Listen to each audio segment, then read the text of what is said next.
ما تيجي نعمل ملوخية النهاردة، بس النهاردة هنعملها ملوخية ناشفة، ودي الملوخية الصعيدي بتبقى لذيذة جدا وسهلة وجميلة. عندنا ايه بقى؟ عندنا كوباية من الملوخية الناشفة، وتتأكدوا ان انتوا جايبينها من حد حلو كده، انا جايالي من حد مضمون.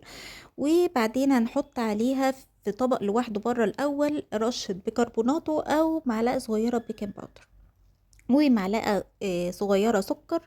وهنحط عليها شوربة أو يعني أنا عندي هنا مية مدوبة فيها، مية سخنة مدوبة فيها ملقة خضار. هبتدي دي شوربة خضار، أو عندك شوربة مرقة دجاج، أي حاجة حطيها عليها، أي شوربة هتنفع. تمام، أنا عاملاها النهاردة مرقة خضار علشان تنفع كمان صيامي. حلو الكلام. هنبتدي بقى نقلبها كده مع بعض لغاية ما تبقى زي البيست كده أو العجينة، وهنسيبها مع بعض تخمر شوية، هنسيبها شوية لغاية ما تخمر. طيب على ما تخمر بقى هنعمل ايه؟ هنعمل الستيب التانية على ما دي تخمر. عندنا حلة على النار، هنجيب فصين من فصين لتلاتة توم مفرومين، تمام، ومعلقة سمنة.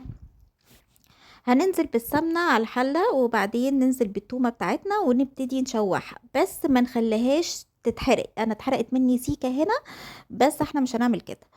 وعندنا عصير طماطم او طماطمية مبشورة بس من غير قشر، هننزل عليها على التومة، وهنبتدي نقلب ونحط كمان مكعب مرقة.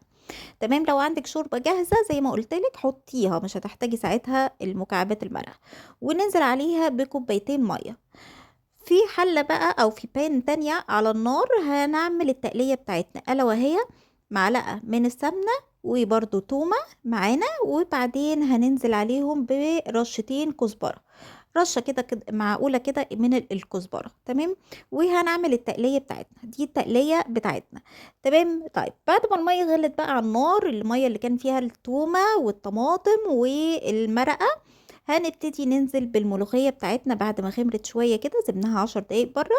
هنبتدي ننزل بالملوخية بتاعتنا على الحلة كده، وهنسيبها بقى ايه, تغلي مع بعض كده بحيث ان الملوخية تستوي. تمام. طيب حسيتي ان الملوخية مش تقيلة، زودي معلقة.